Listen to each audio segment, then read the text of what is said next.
सभी को नमस्कार। मैं आचार्य डॉक्टर रणजीत सिंह रघुवंशी नारायण पंडित द्वारा रचित हितोपदेश नामक कथा ग्रंथ के मित्रलाभ प्रकरण के अंतर्गत कथा क्रमांक 5 में आज प्रस्तुत कथा का नाम है परिव्राजक मूषकयो कथा अर्थात सन्यासी और चूहे की कथा। आज की हमारी कथा का नाम है परिव्राजक मूषकयो कथा अर्थात सन्यासी और चूहे की कथा। प्राचीन काले चंपा नाम नगरी आसीत। प्राचीन काल में चंपा नाम की नगरी थी। चूड़ाकर्णः नाम परिव्राजकः आश्रमे निवसति। इसमें चूड़ाकर्ण नाम का सन्यासी आश्रम में रहता था। सह भिक्षया प्राप्तं भोजनं खादित्वा अपशिष्टम् अन्नं पात्रे स्थापयित्वा नागदन्ते लम्बयति स्म। वह भिक्षा में प्राप्त भोजन को करके बचे हुई अपनी जो जूठन होती थी उसे एक पात्र में रखकर खूंटी पर टांग देता था, लटका देता था। लंबयति अर्थात लटकाना। ततः सा निद्राम करोति इसमें, उसके बाद वो सो जाता था। हिरण्यक नाम मूषकः अपि तस्मिन्नेव आश्रमे बिले निवसति इसमें। हिरण्यक नाम का चूहा भी उसी आश्रम में बिल में रहता था। यदा रात्रौ सन्यासी निद्राम गच्छति इसमें तदा मूषकः कूर्दनं कृत्वा नागदन्ते लंबमानं भोजनं खादति इसमें। जब रात में वो सन्यासी सो जाता था तब चूहा कूदकर खूंटी पर टंगे हुए उस भोजन को खाता था। एकदा तस्य परिव्राजकस्य मित्रं वीणाकर्णः तस्य आश्रमे मिलितुम आगता। एक बार उस सन्यासी का मित्र जिसका नाम वीणाकर्ण था वो उससे मिलने आश्रम में आया। तौ रात्रौ चिरकालम यावत् धर्मस्य चर्चां कुरुतः स्म। और देर रात तक वो दोनों धर्म के विषय में चर्चा करते रहे। एतस्मिन् समय मूषकः कूर्दनं कृत्वा नागदन्ते लम्बमानं भोजनं खादितुम् आरब्धवान्। उसी समय चूहे ने कूदकर खूंटी पर टंगे हुए भोजन को खाना आरंभ कर दिया।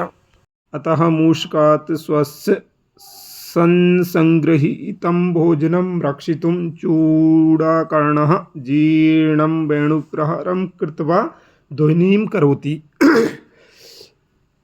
इसलिए चूहे से अपने अच्छी प्रकार से संग्रहित करके रखे गए भोजन की रक्षा करने के लिए चूड़ाकर्ण एक टूटे फूटे बांस को ठोककर उसकी आवाज़ करता है जिससे कि वो चूहा वहाँ से भाग जाए। एतद् दृष्ट्वा वीणाकर्णः चूड़ाकर्णं पृष्टवान। यह देखकर वीणाकर्ण नाम का जो दूसरा सन्यासी उसका मित्र था उसने चूड़ाकर्ण से पूछा, मित्र किमर्थम माम सम्यक न शृणोसि, कि मित्र तुम क्यों मुझे अच्छी प्रकार से सुन नहीं रहे हो, मेरी बात पर ध्यान नहीं दे रहे हो। किमर्थम च मध्ये अन्यत कार्यम करोसि, क्यों बीच में दूसरा काम करने लगते हो।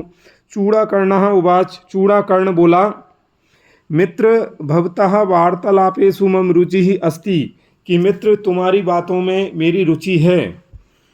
परंतु अयम मूषकः मम भोजनम खादति माम चिंताम जनयति च, किंतु यह चूहा मेरा भोजन खा लेता है और मुझे चिंतित कर देता है, या कहें कि इसके भोजन खाने से मेरे अंदर चिंता उत्पन्न हो जाती है। कहने का अभिप्राय ये है कि जब उसका सन्यासी का जो दूसरा मित्र आया था वो उससे बात कर रहा था तो सन्यासी का ध्यान चूहे की तरफ चला गया, क्योंकि चूहा उसके भोजन को खा रहा था। तो सन्यासी ने एक बांस के डंडे को ठोका जिससे कि वो चूहा भाग जाए। इस बात से उसका जो मित्र था वो कहने लगा कि तुम मेरी बात नहीं सुन रहे हो, बीच बीच में दूसरा काम करने लगते हो, ऐसा क्यों कर रहे हो। तो उसने कहा कि ये जो चूहा है ये मेरा भोजन खा लेता है, इसलिए इससे अपने भोजन की रक्षा कैसे करूँ, इस बात की चिंता मुझे हो जाती है।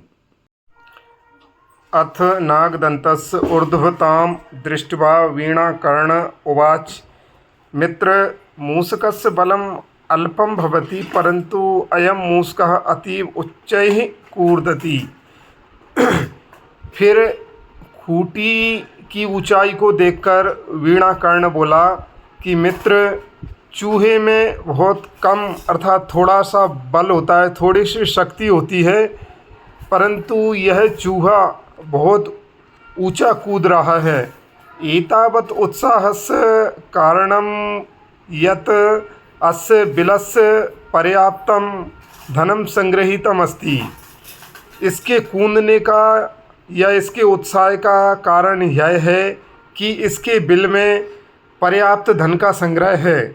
यह लोके यस्य धनम अधिकम अस्ति सा एव उत्साही इस लोक में जिसका धन अधिक होता है वही उत्साही होता है। इत्युक्त्वा वीणाकर्णः मूषक छिद्रम खनितुम आरब्धवान। इतना कहकर वीणाकर्ण ने चूहे के बिल को खोदना आरंभ कर दिया। सर्वम धनम च वही कृतवान। पूरे धन को बाहर निकाल दिया। इदानीं मूषकः अपि धनस्य अभावात् उत्साहं त्यक्त्वा मंदम गंतुम आरब्धवान। इस समय चूहे ने भी धन के अभाव के कारण उत्साह को त्याग कर धीरे धीरे चलना आरंभ कर दिया। अर्थात उसके चूहे के बिल में जो धन था, जब उसको बाहर निकाल लिया गया और चूहे को धनहीन कर दिया गया, तो उस धनहीनता के कारण चूहे का उत्साह समाप्त हो गया और फिर चूहा धीरे धीरे चलने लगा। अर्थात उसके अंदर जो उत्साह था, जो शक्ति थी, जो ऊर्जा थी, वो धन के कारण थी। जैसे ही उसका धन निकाल लिया गया तो उसका उत्साह भी समाप्त हो गया। अभी आपने जो कथा सुनी है और पढ़ी है, उसके संबंध में आपका बुद्धि परीक्षण होगा, अर्थात आपका टेस्ट लिया जाएगा। इसमें कुछ प्रश्न रहेंगे। चूँकि उन प्रश्नों के नीचे 4 विकल्प रहेंगे, उनमें एक विकल्प उन प्रश्नों का उत्तर होगा। वो विकल्प जो सही वाला विकल्प है, जो उसका उत्तर है, वो आपको खोजना है। यदि आप खोज लेते हैं तो आप बुद्धि परीक्षण में सफल हो जाते हैं, और यदि नहीं खोज पाते हैं तो इससे सिद्ध होता है कि आपने कथा को ध्यान से नहीं सुना, ध्यान से नहीं पढ़ा है।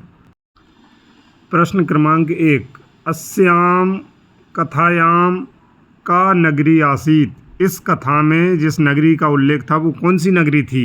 आपके समक्ष 4 विकल्प हैं: चंपा, पंपा, कंपा, लंका। प्रश्न क्रमांक 2, परिव्राजकस्य मित्रम किम आसीत। सन्यासी का मित्र कौन था? 4 विकल्प देखिए: दीर्घकर्णः, लघुकर्णः, वीणाकर्णः, कुंभकर्णः। प्रश्न क्रमांक 3, मूषकस्य नाम किम आसीत। चूहे का नाम क्या था? विकल्प देखिए: हिरण्यकः, लघुपतनकः, मूषकराजः, वहंकरः।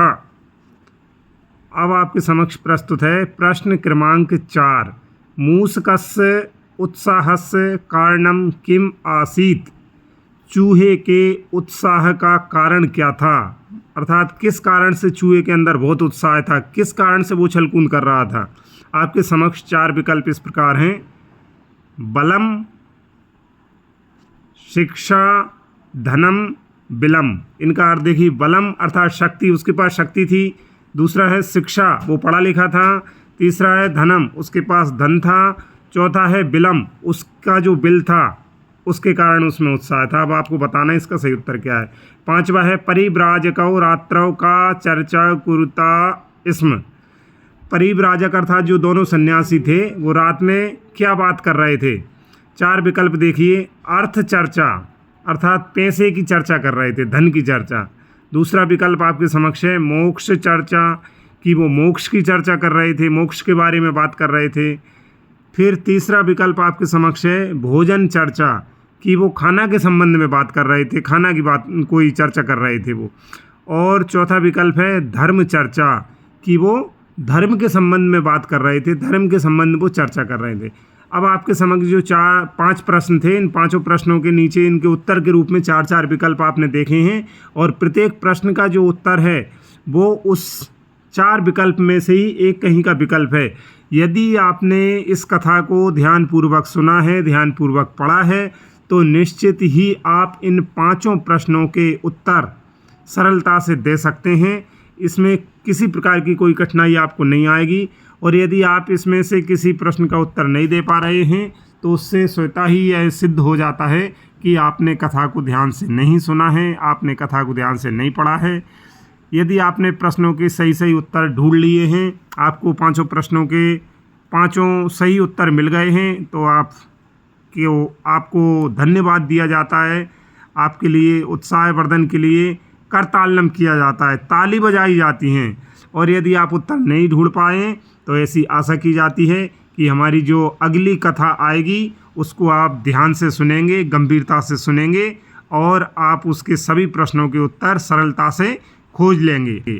आशा है कि आज की कथा आपको अच्छी लगी होगी। निश्चित ही इससे कुछ न कुछ शिक्षा प्राप्त हुई होगी। अगली कथा लेकर फिर प्रस्तुत होंगे। तब तक के लिए सर्वेभ्यो नमो नमः। वंदे संस्कृतम।